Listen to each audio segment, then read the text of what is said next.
Hey guys, how's it going? Super B 1996 here, and welcome to my actual review on Ratchet and Clank on PS4.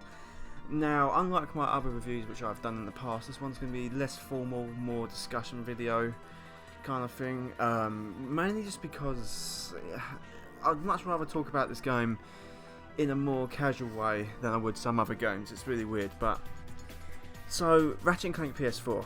I've been talking about this game for ages on my channel. Now I have actually played it, 100%ed it, everything done, second playthrough done, everything. You know, everything's pretty much done. The only thing I've got left to do is to platinum it at this point.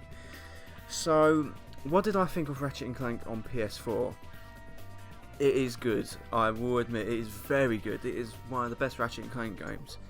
So basically I'm just going to split this into different, into 6 different sections: gameplay, sound, graphics, story, length, and then my overall verdict on Ratchet and Clank on PS4. So without further ado, let's just crack on with it. So in terms of gameplay, it is pretty much your standard Ratchet and Clank experience. You know, it's very similar to Into the Nexus, you know, and actually it's pretty much exactly the same as every other Ratchet and Clank game ever, which is not a bad thing at all. It's the gameplay. It feels really simplified in some ways because they're taking it back to its roots. That's kind of what it feels like. But it's the same Ratchet and Clank formula that we've all gotten to love and know over the past 14 years that this franchise has been about. It feels really refined and polished. Like, the gameplay just couldn't be better. Although, unlike the Ratchet and Clank games, it does not run at 60 frames per second. It is not really a major difference, but if you play quite a lot of Ratchet and Clank, you know, like I do, then you will notice a difference. But it's not the biggest, it's not the worst thing that could have happened. You know, it actually does complement. It makes the game feel a lot more cinematic in terms of gameplay. You know. So overall, it's pretty good. Also, the weapons in this game are excellent. The weapons are literally fantastic. Now, the weapons are some that have returned from the Future series and some that have returned from the original Ratchet and Clank. And can I just say, they are freaking epic. The weapons are more fun than ever to use, and you know, it's really good. I really like it. Now, just talking about the level designs and stuff like that. The level designs are kind of like, there's some planets from the original Ratchet and Clank, and then there's some new ones, or I wouldn't say some new ones, like 2 new ones, and one planet's been completely changed altogether. But the map layouts are exactly the same as they were on the PS2 game in some areas, which is absolutely fantastic. I love that so much, so I'm really happy with that. You know, overall, I'm just really impressed. The gameplay is probably the best it's ever been in the series, I'm going to admit. Although the Clank gameplay can still be a little bit slow, and you know, some activities could be better in the game, such as hoverboard racing. Once again, I've got a bit of a gripe with it because it doesn't really feel as smooth as it could be. It feels exactly like the PS2 version in the way that it's a bit clunky, in my opinion. The ship gameplay is smooth as it's really smooth. The bits where you're fighting as like in Ratchet's ship or whatever, like in Metropolis or in Poketaru, you know, that can be really fun at times and stuff. So yeah, pretty good. Gameplay is really good. In terms of sound, and when I mean sound, I mean the music, I'm very disappointed in the fact that I was disappointed at first that the music was not remixed from the original PS2 game, or enhanced or orchestrated or anything like that. But then at the same time, yes, I do feel like there needed to be a new soundtrack so the game has its own feel to it.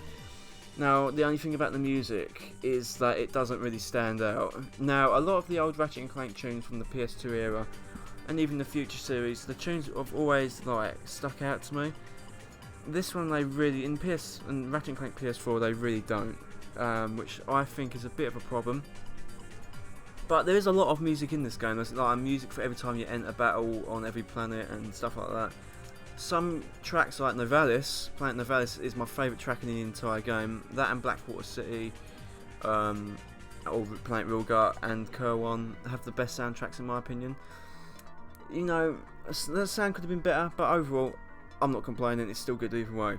Now the graphics, I think this is, without saying, I think this is the best looking PS4 game for me.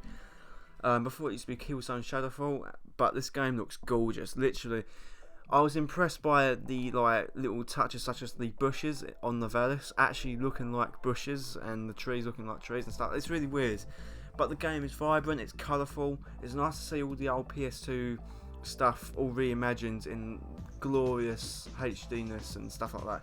This is kind of the Sonic generations of Ratchet and Clank, except this one isn't crap. So, boom, there you go. But overall, the graphics they blew me away. They're really good, and I don't think it could have gotten any better than that. And hopefully, Insomniac make a sequel to this game, which looks even better. Now, the length of the game is something I'm very disappointed with, because they say this was a full-size Ratchet and Clank game, not like Into the Nexus or Full Frontal Assault or Q-Force. I beg to differ, actually. I feel the game could have been so much more longer than what it actually was. It took me like a whole day to beat it. Now, I know Ratchet and Clank games aren't the longest, but Jesus, there's a lack of stuff in this game, such as the arena, which I know I spent like loads of hours in previous Ratchet and Clank games, and lots of other various activities which just ain't in the game. And the length of it is really disappointing, I will admit. You can finish the game easily within like 5 hours if you sweat it and skip all the cutscenes. So overall, the length I'm not impressed with. Now overall, like my closing thoughts on this wonderful game, Ratchet and Clank on PS4 is probably one of the best Ratchet and Clanks ever. It has style to it. It's a fantastic way to kick this series back into gear. Since really the last proper game I can as a Ratchet and Clank game was A Crack in Time. So that was the last full-size Ratchet and Clank title, or All for One if you count that as well. So, overall, I love this game. I feel like it's missing something though, and it stops this game being as truly great as I want it to be. Overall, it's not my favourite Ratchet and Clank game, due to the stuff that it's lacking. But if it did have the stuff, then it probably would definitely be up there with A Crack in Time and Ratchet and Clank 3, etc. But, Ratchet and Clank PS4 is an excellent game, and you should go and pick it up. If you've got a PS4, it's only £30 in the UK, and probably like $30 in the US and stuff like that. So it is really worth it, and the trophy list itself is really great. So this, I couldn't have asked, I could have had more in this game, but it's still a fantastic game and one of the best PS4 games out on the market. So I'm not going to give Ratchet and Clank a score out of 10 or anything, but I'll just say it is a fantastic game. It's everything I could have hoped it to be, albeit a few things missing from the formula, like the arenas and the length of the game being really short. But go and get it, definitely, even if you're not a Ratchet and Clank fan. I hope you enjoyed this Ratchet and Clank PS4 review. I've got more videos coming on Ratchet and Clank soon, including the playthrough, so like, subscribe, favourite, all that good stuff, and I shall speak to you guys later on.